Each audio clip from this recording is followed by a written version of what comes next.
Dickson from Wisdom Tree, which is a relatively new entity in Europe. I'm not sure how many of you are familiar with Wisdom Tree as a brand. Would you show your hands if you are? Okay, that's good. I'm here today to just give you a quick overview of the sort of fundamentals and evolution of the ETF marketplace globally. But before I do, I'd just like to just give you a quick intro to Wisdom Tree Europe. Wisdom Tree Europe is part of Wisdom Tree, which is the 7th largest global ETF issuer and is the world's largest issuer of currency hedged ETFs, pursuing the sort of QE themes globally. Wisdom Tree is the only publicly traded asset manager exclusively focused on the ETF industry. It's quoted on NASDAQ with a market cap of about 2.75 billion. Wisdom Tree Europe was founded last year when Wisdom Tree came to Europe through the acquisition of 75% of Boost ETP, which was our pre-existent platform specializing in short and leveraged ETPs.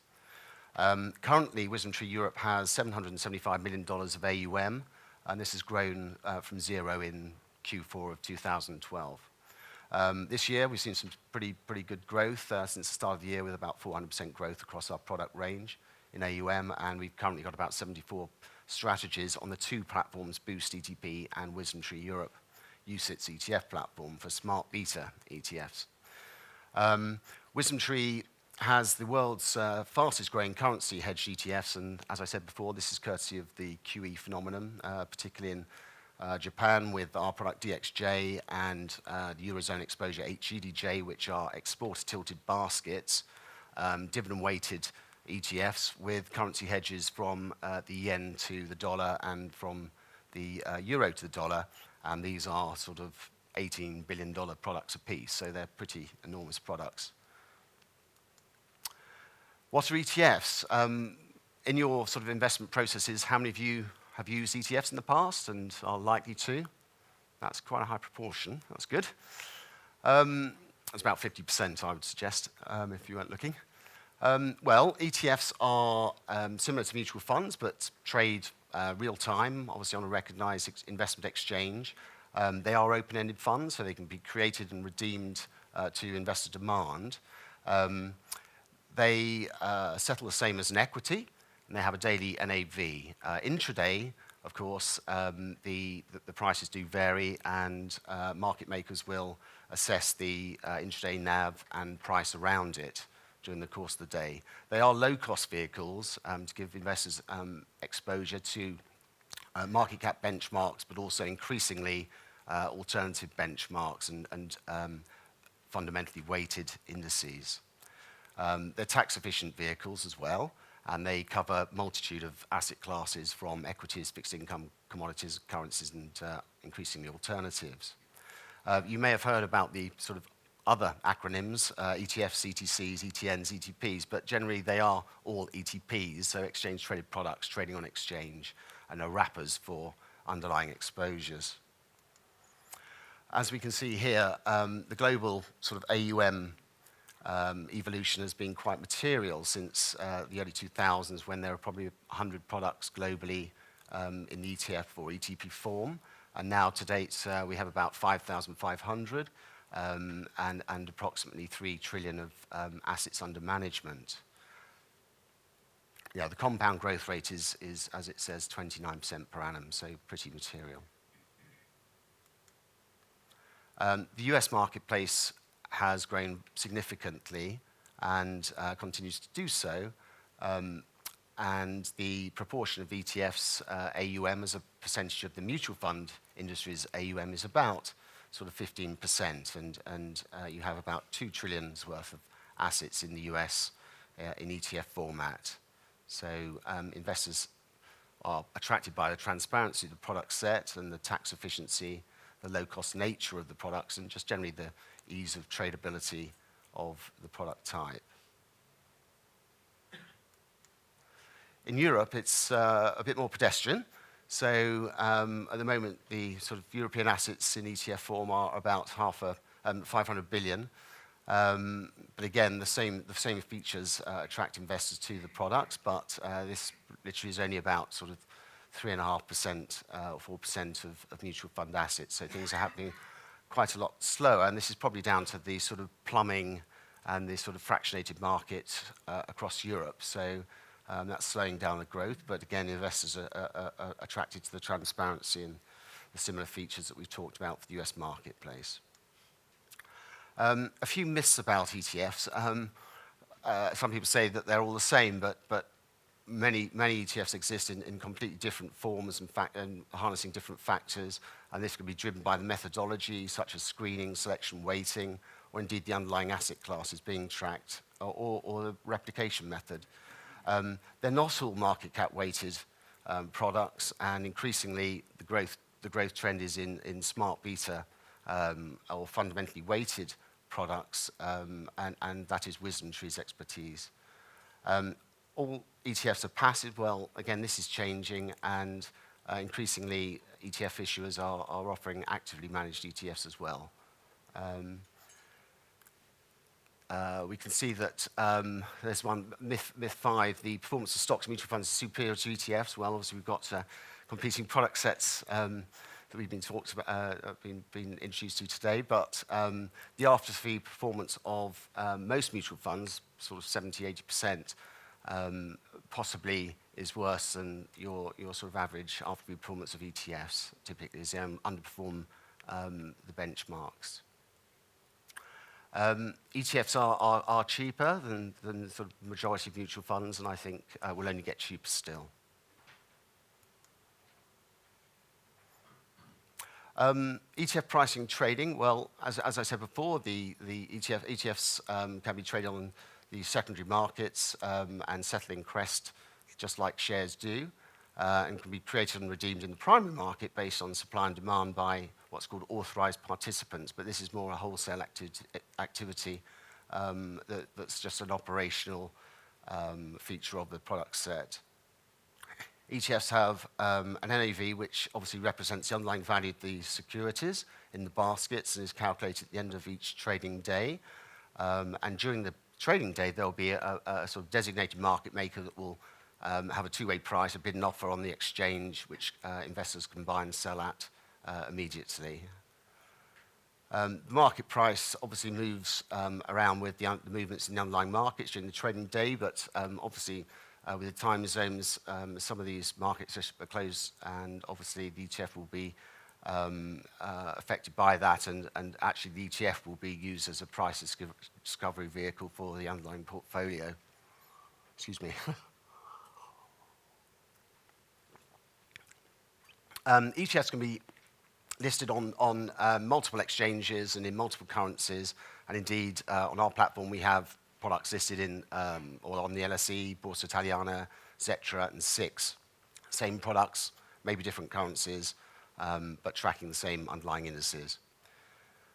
The sort of ETF market is obviously generating quite a lot of the equity market turnover, which in Europe accounts for about 7%, or has grown, sorry, from 7% to 9% of equity market turnover. In the US, it's a much higher figure at 24% as a function of the larger market there. Considerations when using ETFs, well, just like any other investment, they do carry risk, so people should be aware of those and look under the bonnet. You've of course got market risk, beta, and the value of the ETF will rise and fall with the underlying securities that they're tracking. That's pretty obvious. Smart beta strategies are obviously alternative strategies and trying to provide a better risk-adjusted return than pure beta over time, and obviously need to be understood. Obviously, you've got some more exotic exposures as well, which again, investors should get to know. Something called tracking error. This is when the product doesn't exactly track the underlying index perfectly all the time, and investors obviously should be cognizant of the fact that it does exist. And as part of the total cost of ownership, which is the total expense ratio plus the bid-offer spread, obviously on transaction, plus this tracking error potentially, and obviously for a longer-term holder, the custody and commission costs as well. Liquidity on screen may not actually give a good sort of measure of the underlying investment vehicle, and liquidity is driven by the components of the index, which typically the issuers will want to create indices which are investable and scalable. So yeah, the underlying liquidity is driven from the underlying securities and can be quite significant in the product. Yes, it's obviously important that investors understand the sort of asset that's being tracked, and obviously if you're sort of investing in sort of US markets and US ETFs exposures, then you're better off trading at the end, sort of later on in the LSE trading day, just to get a more real sort of pricing environment for the product.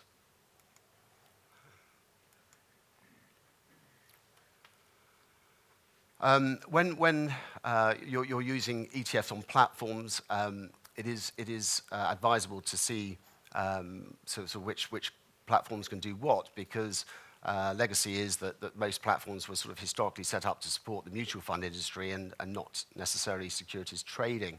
So you should see whether your platform, a la AJ Bell, can obviously facilitate real-time trading.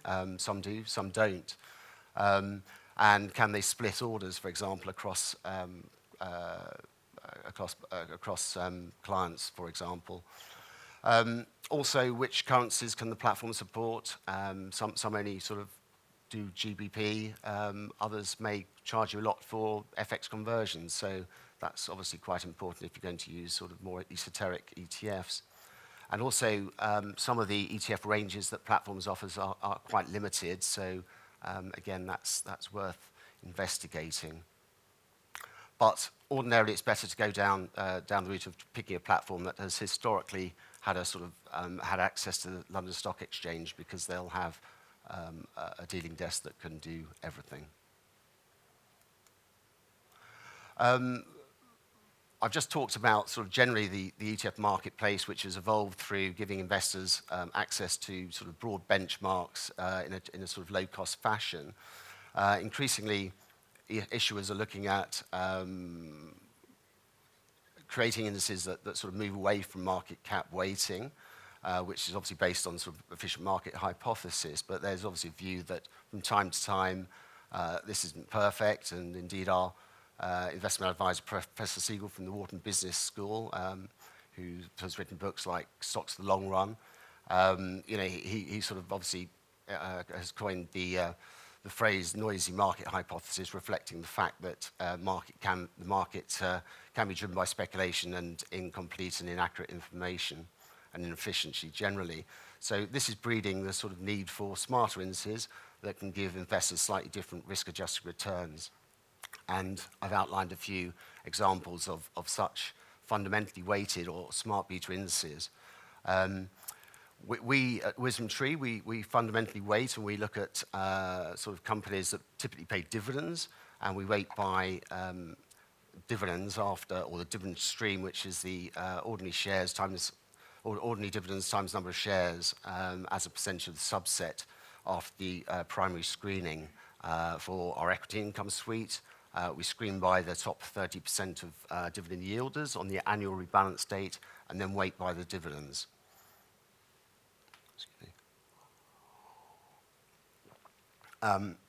Other types of sort of fundamentally weighted or smart beta indices could be equal weighted indices or factor-based indices, which are looking at a variety of factors and then ranking them and weighting the baskets accordingly. And low vol indices, which just select from the lower volatility areas of markets. So WisdomTree in the US was an early sort of pioneer in terms of researching smart beta indices and fundamentally weighting indices, and launched a suite of dividend-weighted ETFs in the early 2000s. The company now has about $60 billion of AUM. The majority is in the equity space, and the majority is through dividend weighting indices.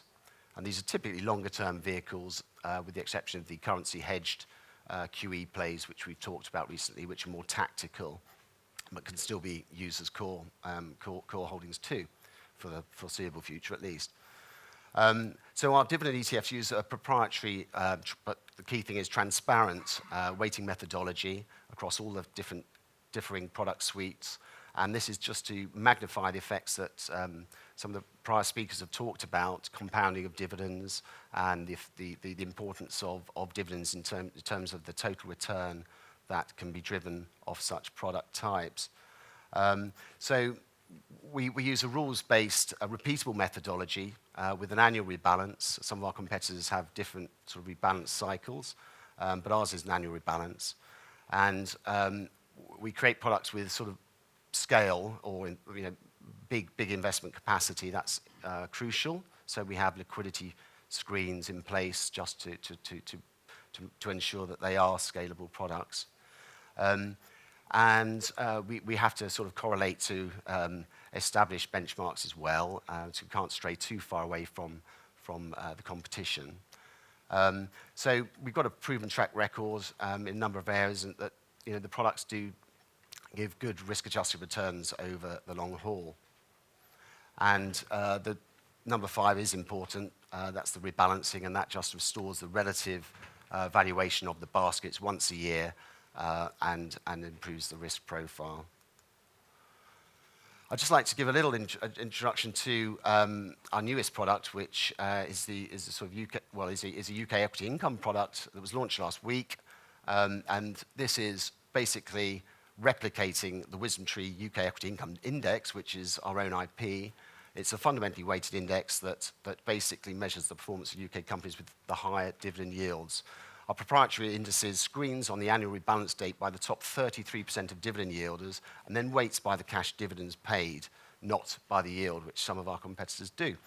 And this basically gives you a broad basket to the higher yielding area of the UK equity market with over 100 stocks, 103 it is.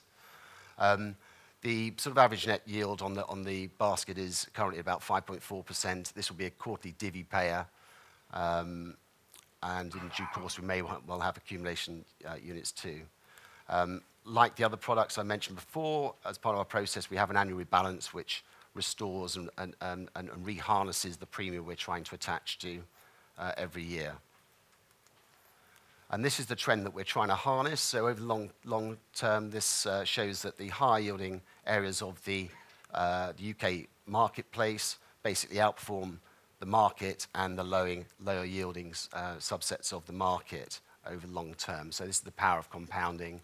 And our focus obviously is to focus on the high yielding subset.